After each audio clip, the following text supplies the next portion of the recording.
The one thing that I kept thinking about that could be a following from that, it's, we've talked enough about there being some additional creative itch in general, and we haven't really explored it. I mean, I quit putting the placeholder in because I felt like it was just going to be a yeah, running joke placeholder if I kept doing it anyway. Um, but the YouTube partner program would be technically the program that you would have to be qualified or qualify for to become eligible to monetize YouTube.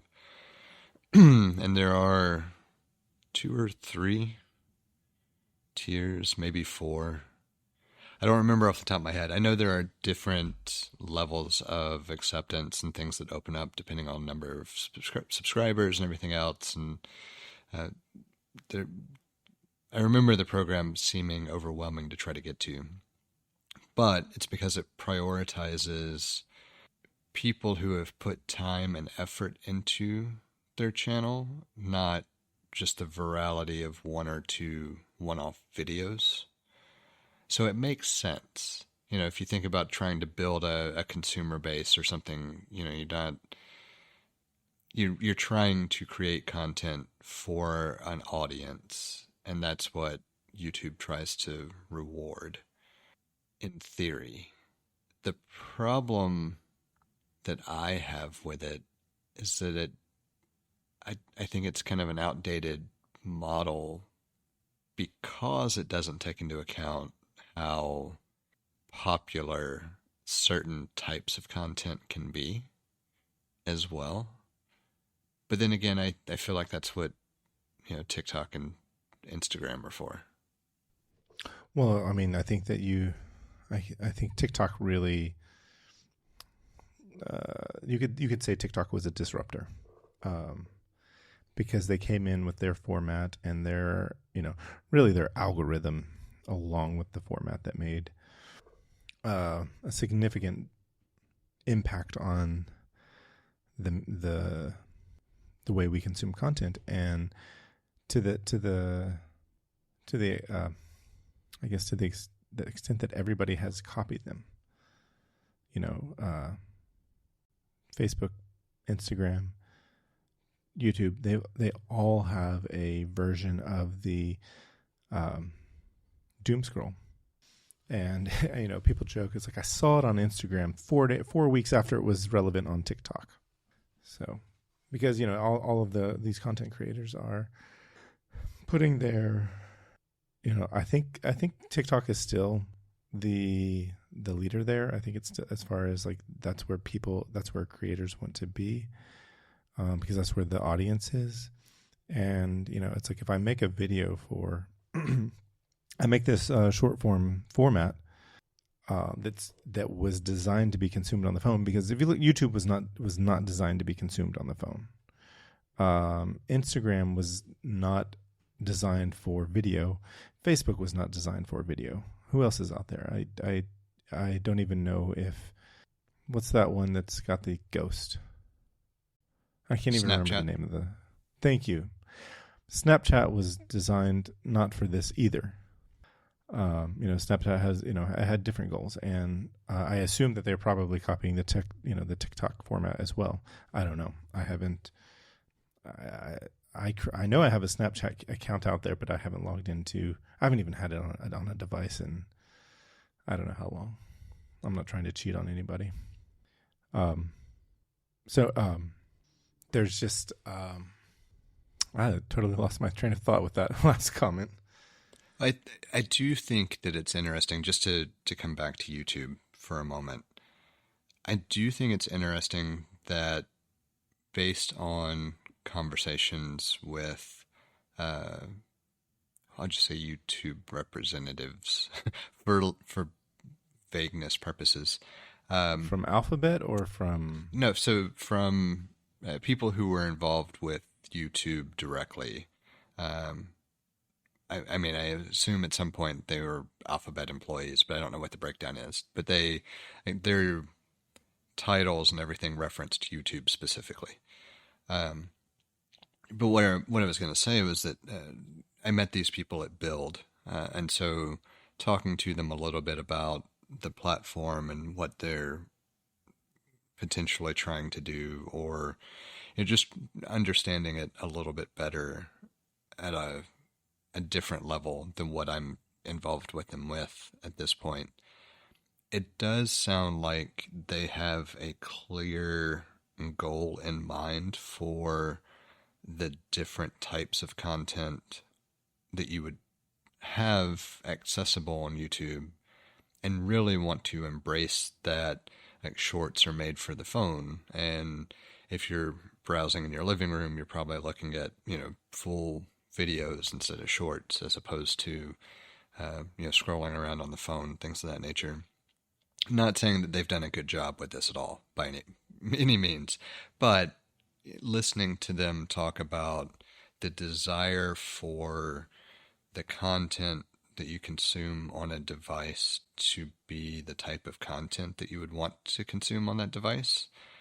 Meaning, of course, if you want to do something that's living room worthy, target the living room. If you want to do something that's, social media engagement phone wise, target the phone. Like, from a creative standpoint, you can see where it makes sense to say, create the content that you want to create and target the audience where they are, which is no different than what any of the others are going to say. But where I was going with all of that, though, is YouTube is at least one that I have conversational knowledge about in a way that I think Meta and TikTok both, I'm not going to say hide, because it's not the right word, but are not overly transparent, I guess, on what the types of content are for and how they influence things. TikTok is a bit of an unknown, I think, anyway. Just nature of business practices and the fact that it is what it is. We don't even know if the platform is going to survive. I mean, for unreasonable. But like, Meta famously has a different algorithm at play with Instagram than they do with other things, and I would say probably with Instagram advertising as opposed to Instagram content as opposed to other things. And maybe it's just me, but it feels like it's gotten significantly worse in somewhat recent history. But one of the things that's unclear is how the types of content affect how often something is seen. And I don't know where the information comes from specifically, but it appears to be widely regarded as fact that if you are doing video content on Instagram, you typically want to target, 15 seconds, maybe 30 seconds, even though 2 minutes is a limit, because you get hit algorithmically if someone scrolls past and doesn't watch for 7 seconds, apparently, and you get another boost at 15 seconds, and then it's just kind of arbitrary, maybe? I don't know. Again, this is just kind of illustrative of, I don't think even they can answer where reels versus stories versus posts fit into the platform as a whole. It's just different types of post, and they prioritize different ones based on engagement, not what it's supposed to be there for. So it's a really long-winded rant to say that at least YouTube, to me, has something in mind for how the different things should be used and something that makes sense, and all the others are just throwing shit in the wall. Throwing shit at the wall is kind of it's a gracious way of putting it. There, it was completely reactive to TikTok taking users out of their apps, because the whole point. I'll just say Meta with Facebook and Instagram and now Threads. Like, the whole point. Well, I think Threads was probably it kind of feels like it was a troll of Twitter, but which I'm okay watching billionaires sling shit at each other. So speaking of, it's like it's been fun to watch the progression of the Musk and Trump relationship. I'll come back to that in a second and say what I wanted to say. But TikTok, they had they had a plan. They it's a ByteDance is their owner, I think. At the moment, yes. In America.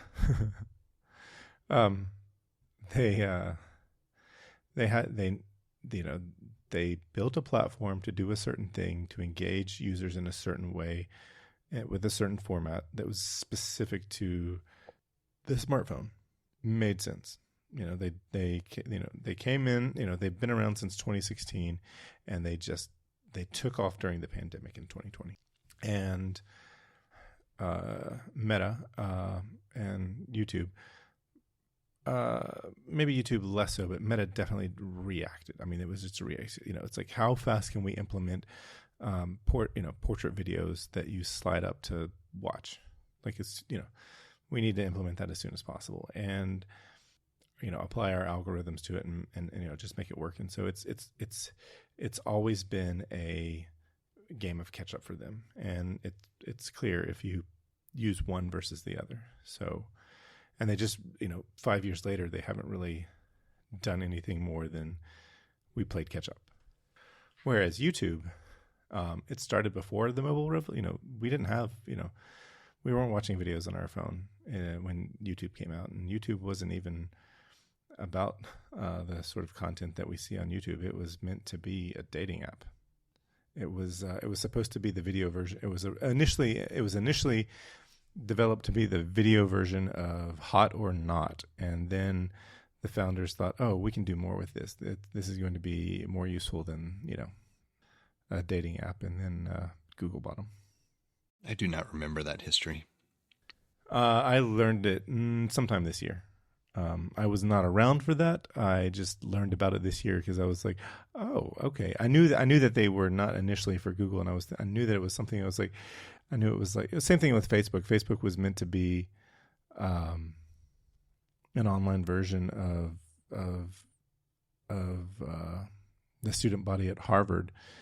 So you could see their pictures and see who you wanted to date. I'm confident that's what Zuckerberg and the twins wanted. I can't remember what their names are. I think that's fairly well known. I think it was represented in the social network. Yeah, I think it was pretty clear. I think the only ambiguity there was that you could make a case for it being a student body communication app.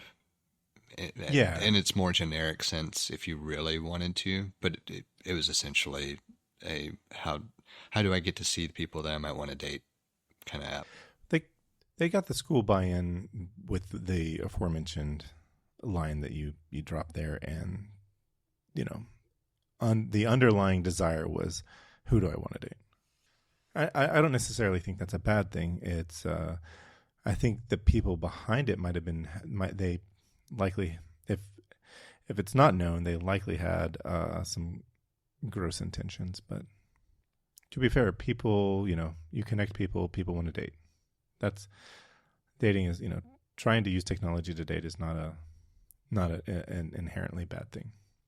So back to billionaires slinging shit at each other. Oh, yes. Yeah, the America Party, right? Have you seen this? I have. I have not researched this to know how legitimate it may end up being. I've just seen headlines. I mean, on the one hand, great, because somebody needs to. I mean, we've talked about the failures of a two-party system more than enough times, and it's been warned about since day one, essentially.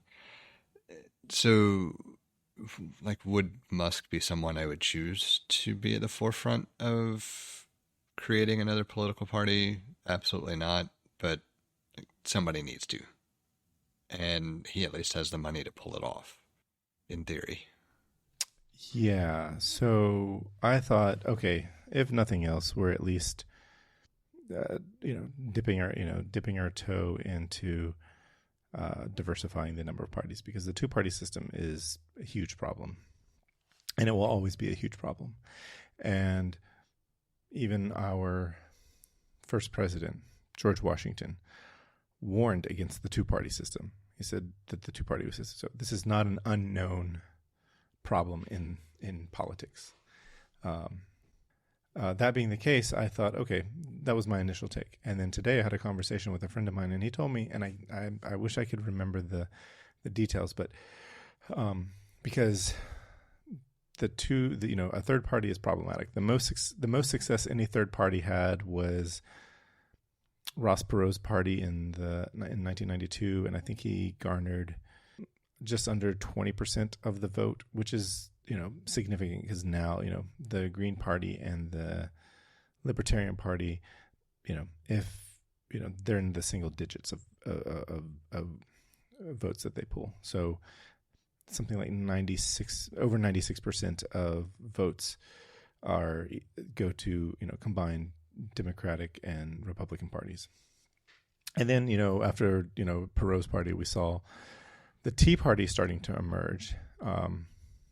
It was supposedly a grassroots movement, but it was funded by the ultra wealthy, and even unbeknownst to some of the key party members, it was funded by the wealthiest individuals in the world, and who happen to live in this country. And it was eventually swallowed up by the Republican Party because they knew that if they allowed the folks in the Tea Party to split away, they would split the vote and they would never be in control again.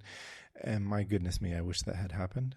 And it didn't. They swallowed it up, and now we have this insanity that they call the Republican Party these days. So back to the America Party, I remember I was reading in the New York Times that it was, it's going to be problematic, because third parties, there are rules for a third or more party that the Republican and Democratic Party don't have to face. There are laws that prevent third parties from being successful, by design. For example, in New York, you can't have a political party that has America or a derivative of the word America in the name of the party. So, he's SOL in New York. But today I had a conversation with a friend, and he told me they're specifically running a certain number of House seats and a certain number of Senate seats in the midterms in certain states just to foobar the Republican vote. It's just enough to stymie the Republican Party and their agenda. Musk is doing this to spite Trump. And I gotta say, that was the hope with the announcement for sure. Right. And then there's now there are things that back up that hope, and I gotta say, I want a front row seat and I want some popcorn. I am ready to watch. I mean, they were practically making out in the White House lawn, 5 months ago, and then they started slinging mud at each other on social media, and now Musk is going out to key Trump's car, and I'm kind of for it. Makes you wonder who's going to back down first, though. It's called mutually assured destruction for a reason, I think. I mean, maybe. And part of it is probably just me not wanting to get my hopes up yet.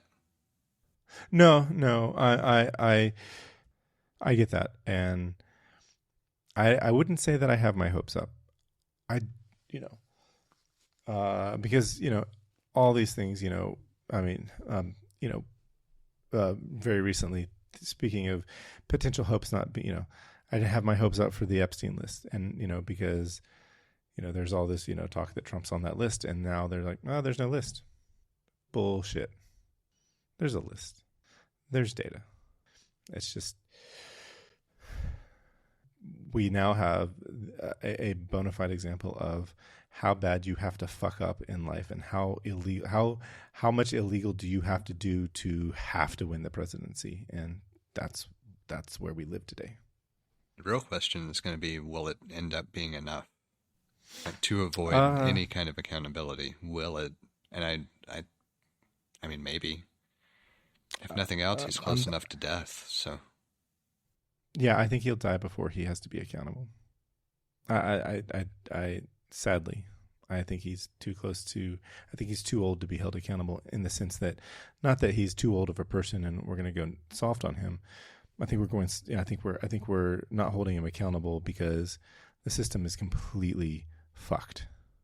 When I say fucked, I mean in the we thought it was this way. You told us it was this way, but you actually designed it this way, and it's working the way you designed it. I think that's what's happening. But it's fucked for actual justice, and he will die before he's too old to make it long enough that the system can be fixed to hold him accountable. That's where I think we live. Yeah, I think I'd have to agree. Doesn't make for compelling debate or anything, but no, we know what he did.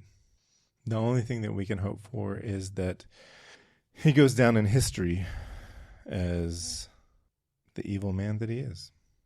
I had a conversation recently with somebody, and they were telling me about somebody that they know, they're friends with, and they're like, I really like them, and we don't talk about politics. It's just not important for our relationship that we talk about it. But I know they voted for Trump, but I still think, they were trying to convince themselves that person, despite voting for Trump, was a good person. And I said to that person, I said to him, I don't think they're a good person. They voted for Trump. They knew. They voted for Trump a second time. That kind of makes them not a good person. I think you and I had a conversation about what makes a person a racist. And I feel like the position that you took really affected me, and I really like that position. And it's a position that I hold now, from our conversation. It was like when you do something that is based on growing up in an environment where you make a racist comment, and then somebody says, "Oh, that's racist, and here's why," and you respond with, "Oh, well, I'll never do that again. I'll never say that again." That makes you a good person. But when you turn around, if the response to that, "Oh, this is why this is racist," and you say, "Nah," and that's just my culture. I'm allowed to say this. I'm allowed to do this. That's what makes you a racist. It's not the initial infraction. It's the desire or the unwillingness to correct the mistake that you made. That's what makes a person a racist. And I gotta say, go ahead. It's the same kind of thing that makes a person a bully.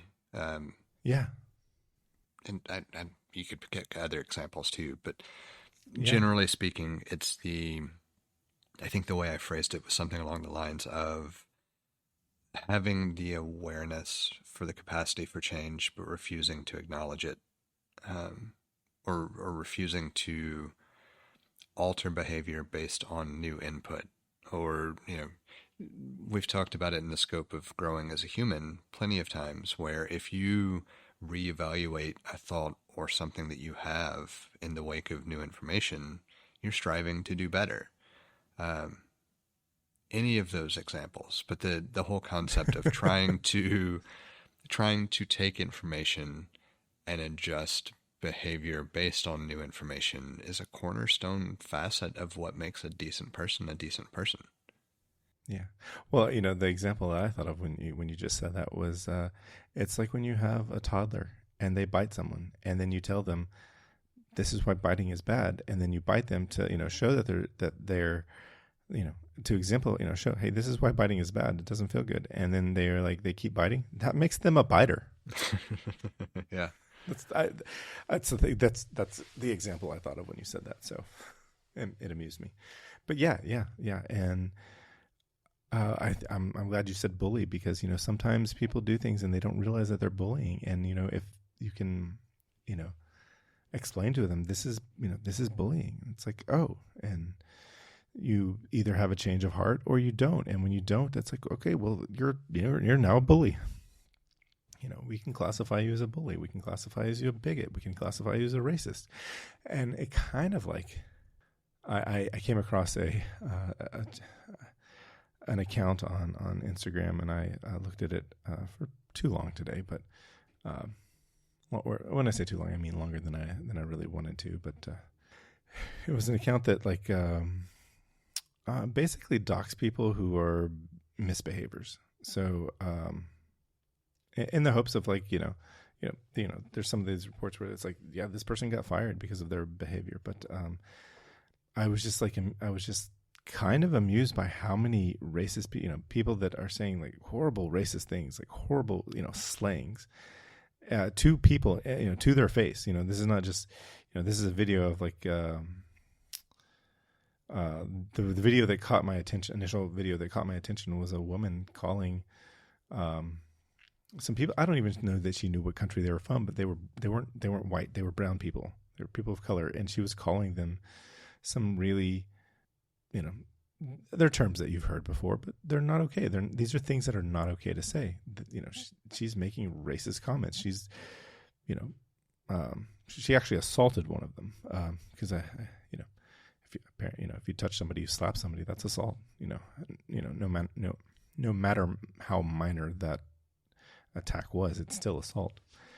And I was pretty amused to see an apology video go out. And when I say apology video, that's what the poster intended for it to be. It was not a real apology. And there were more pleas of, I'm the statement was, I'm the furthest thing from a racist. I date Mexican people. I date Hispanic people. Just like, you don't even understand. That's a racist. I had one other piece of thing. This can go after the outro, and that was when I was watching Sports Night. I noticed that one of the anchors has the original Apple Studio display on his desk, the blue translucent plastic. I was trying to place it, and then you gave it the description.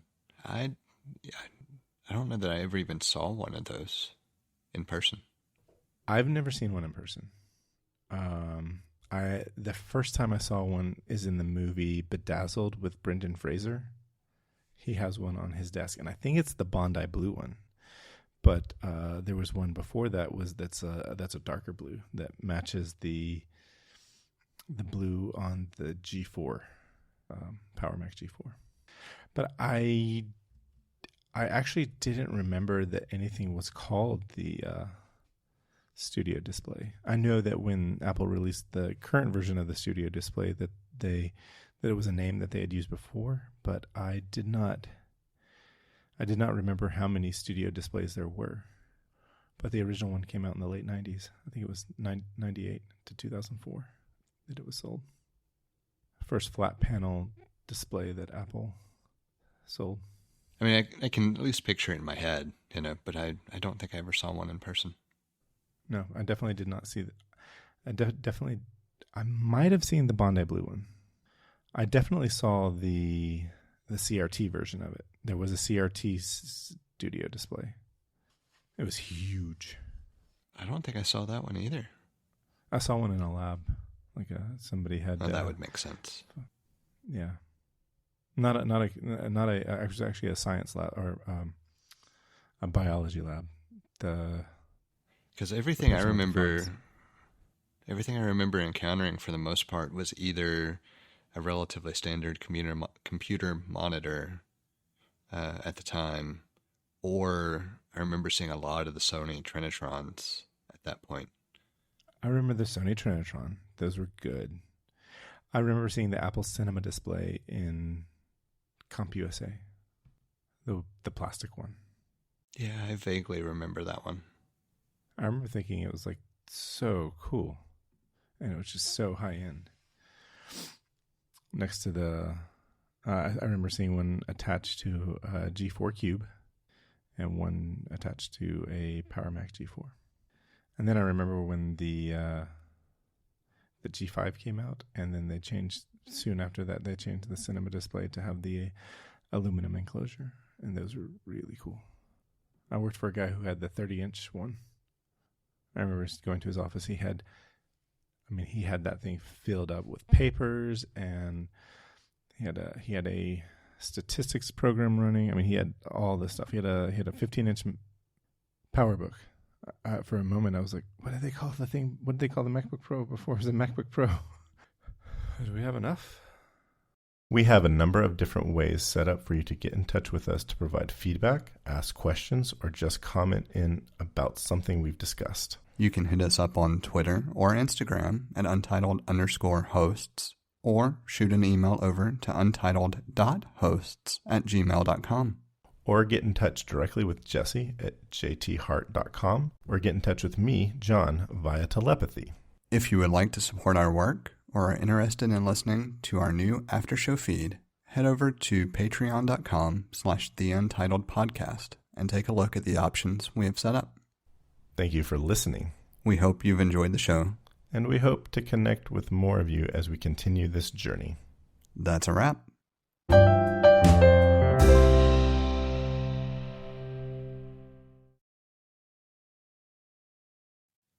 It's fine. And for the most part, we normally have more than enough with any given recording session. Like if I'm just extra selective, I can almost always make 2 episodes out of what we record. I thought about one day I guess maybe the next time we can't record, I thought about doing this, reading an article. I love the Wait, But Why article about the Fermi paradox, and just like reading it as the episode. If ever we need something, that's something that I would be happy to, have up my sleeve and prepare. I mean, I think it's worth doing just to see, and then use it at any point where we need a filler. Sounds good. I sent you a picture of the 2 Apple Studio displays. I found one where they have the 2 of them side by side. Yeah, I don't even remember seeing those, actually. Yeah, I don't think I ever saw one in person. The one on the left looks pretty good, though. The one on the right, I'd take it, but I think both of them just look like, well, at this point, everything looks like cheap plastic compared to modern design language. But both of them, I'm reminded a lot of the Dell 17-inch monitors of the day. Oh, I do remember those. I don't think there was... The 17 was big, too. Like, that was the big monitor. I remember 2001 or 2, and you were starting to see the flat panel monitors instead of the CRTs in the computer labs at school. And I remember my girlfriend's sweet mate had a Dell 15-inch flat panel monitor, and I was just like, she was like, her family was fairly well off, and it showed. And she was the first person I knew that had a flat panel monitor that wasn't a laptop. And to be fair, there were like a lot of people that didn't have laptops. Like I know a lot of, when I went to school, when I started college, I know a lot of people had desktops in their dorm room. They had tower computers. Yeah, I mean, same for me when I first started. Now, when I went back and actually finished it out, yeah, notebooks were far more common. Yeah. I remember watching the movie Legally Blonde, and they're just trying to show the difference between Elle and all of her classmates, because she wasn't supposed to be in law school. They're all sitting there with IBM ThinkPads, like every single one of them in classroom with an IBM ThinkPad, and she's pulling out that bright orange iBook. And I just remember thinking, we didn't all have computers in class. That's not a thing. That's a Hollywood ideal. But guess what? That's what it is today. Everyone's taking a computer to class. I do wonder how many iPads are in use in classes, upcoming generations, as opposed to notebooks. Yeah, I know. And I was just thinking, I remember thinking like a few years ago, thinking it's like, oh, it would be really, I would be down for having an iPad in class, because it's just so much lighter, and you can pay notebook prices and get a nice iPad and get a nice keyboard and trackpad from Apple. But it's like you're buying some of those are more expensive than MacBook Airs. I could see with the pencil it being a good choice, though, for a lot of different aspects of note-taking. Yeah, I've watched people use the pencil that really use the pencil. There's like whole, people have whole channels and accounts on social media showing like how they use their pen, or, they're just showing graphic design, and then they're not even out there trying to showcase I'm using an iPad with the Apple Pencil. They're just like, using an iPad with an Apple Pencil because that's how they do their job. And they're just like, hey, I'm showing you how I do my job because you edit this right. It's an interesting watch. And I look at that and I was like, I wish I was that artistic. I have not, I cannot think of a thing that I could do where the pencil makes sense in my life. Yes, would it be fun? For sure. But I'm not, I don't feel like I can do anything more than just goof around and have fun with it. But I've also not tried. I know there have been some photo workflows that take advantage of it because using the pencil to make edits is definitely more precise than using your finger. But the idea is moving to a mobile first workflow instead of waiting until you get back to your computer and then importing and doing edits. Which, I mean, it makes sense. There are plenty for every. I would be willing to bet for every photographer who has made that shift, there's another one that just tethers like they used to a laptop and makes edits on the fly.